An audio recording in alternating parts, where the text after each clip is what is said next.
Bienvenidas, bienvenidos a Redacción Mayo, a las entrevistas de Redacción Mayo. El tema de hoy es la tecnología digital y la pandemia, una tecnología digital que si antes venía con un ritmo vertiginoso, se ha multiplicado todavía más de una manera exorbitante en estos meses. Y para hablar de este tema estamos nada menos que con Mara Balestrini. Mara es cordobesa de origen, hace más de una década ya que vive en España, es incluso una parte de su primera juventud también la pasó en España, aunque digamos que sigue siendo muy joven, tiene apenas 36 años.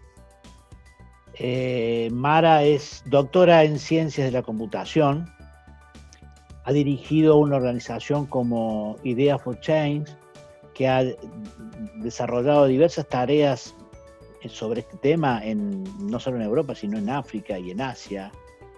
Además, Mara hasta hace poco ha sido asesora de gabinete de la Secretaría de Estado de Digitalización e Inteligencia Artificial, una creación reciente, más o menos reciente del actual gobierno español.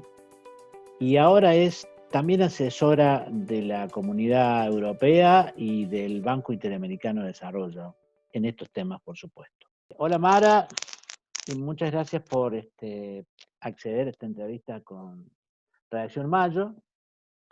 Bueno, esta pandemia ha puesto a un montón, a millones de personas a conectarse con la tecnología digital y a asumirla como una cuestión cotidiana de una manera abrupta, veloz. ¿Qué de todo esto acelera la transformación en la convivencia con el mundo digital cotidianamente de la gente? ¿Y qué crees que si de esto va a quedar mucho cuando pase la pandemia, que ojalá algún día pase, y esperemos que así sea?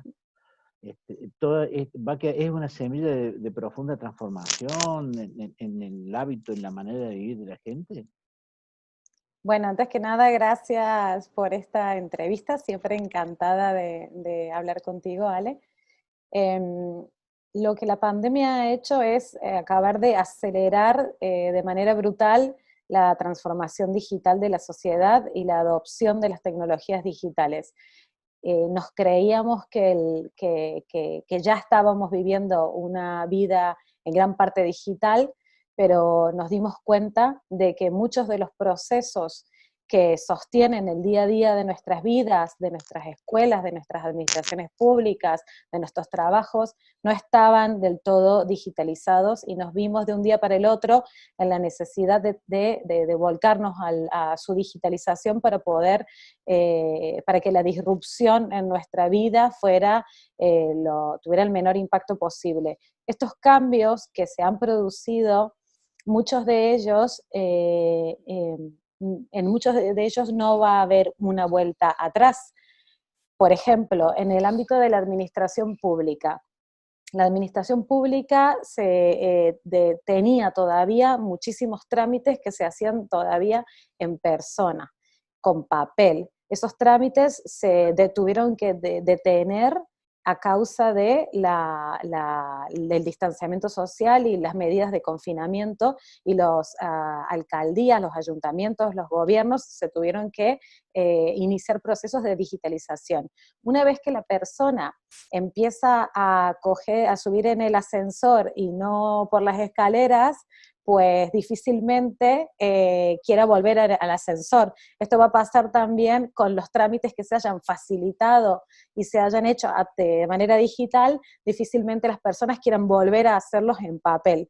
Además, la inversión que se hace para digitalizar eso amerita que se modifiquen protocolos internos, organizacionales y tal, para que eso continúe haciéndose de esa manera.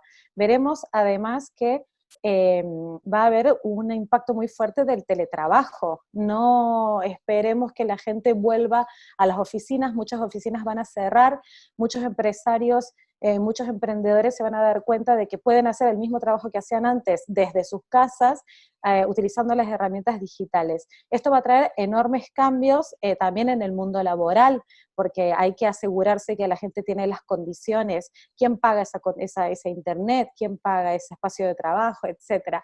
Y también lo veremos en la educación, donde cada vez más los chicos y las chicas van a utilizar las nuevas tecnologías para poder hacer partes del trabajo en la nube, en internet, y esto se va a mantener también. Y así en muchos ámbitos vamos a ver cambios que se van a sostener en el tiempo, porque no sabemos cuánto va a durar esta pandemia y porque nos hemos dado cuenta de que puede haber pandemias de esta naturaleza. Y sí, además de esa posibilidad, hubo una gran revelación que es que el mundo puede funcionar de otra manera. Porque el mundo se hubiera detenido en muchos aspectos, el funcionamiento de la vida de los estados, de la educación, como decía recién, y esto nos ha demostrado que hay otra manera de hacerlo. Pero también nos vuelve un poquito dependientes de algunos aspectos tecnológicos en los que no todos los pueblos, no todos los países, no todos los sectores sociales están en igualdad de condiciones, porque sigue habiendo en el planeta, aquí en Argentina, dificultades de conectividad. Ese es un tema que implica también soluciones políticas, sociales. ¿Cómo lo ves desde tu óptica? Este proceso de aceleración de la digitalización tan abrupta ha puesto de manifiesto, desde mi punto de vista, tres grandes brechas, que son la evidencia de enormes desigualdades que existen en nuestra sociedad y enormes retrasos y deudas pendientes que tenemos. El primero es la cuestión de las infraestructuras, del acceso a la Internet. Tenemos un acceso desigual, concentrado en las capitales, hay una enorme necesidad de conectar todos los territorios y de garantizar que si los procesos van a ser digitales, la conectividad ha de ser entonces universal, porque no puede haber ciudadanos de primera clase y ciudadanos de segunda clase. Si los procesos van a ser digitales, sobre todo en el ámbito de lo público, en lo educativo, en la justicia, en la salud, entonces hay que asegurar que las personas tienen capacidad de conectividad. En segundo lugar, además de esa brecha digital, esta pandemia ha demostrado que hay una brecha en las capacidades digitales. Hay personas que tienen mayores capacidades digitales y por ello inmediatamente han podido cambiar de algo que hacían analógicamente a hacerlo digital prácticamente sin ningún inconveniente, porque ya tenían desarrolladas esas habilidades para hacerlos.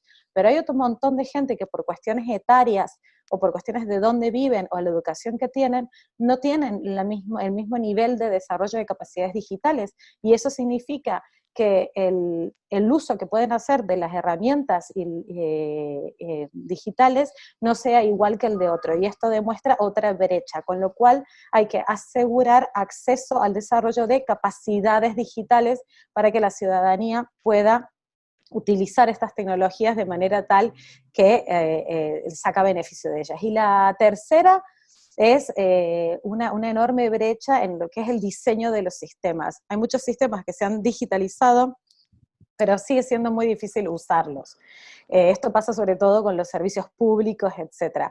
Hay que volver a repensar cómo estamos diseñando los servicios, si realmente son accesibles para la gran mayoría, y asegurar que si se va a dejar de hacer algo que antes se hacía en papel y se va a pasar a hacer digital, que está diseñado de manera tal que la gente lo pueda usar realmente y no que genere un falso circuito donde, bueno, lo típico, ¿no? Que vas en persona y te dicen, no, esto ahora se hace digital, pero para hacerlo necesitas un código PIN, y para tener el código PIN tienes que tener un teléfono de última generación y tal navegador en el ordenador, y etcétera. Entonces, esos otros aspectos de usabilidad demuestran una última brecha que tiene que ver con el diseño de los sistemas, que también hay que resolver.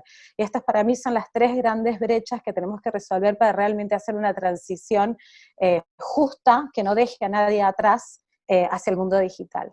Según tengo entendido, cuando estabas al frente de la organización Ideas for Change, Vos planteabas incluso que hicieron experiencias en África y entiendo que en Asia también.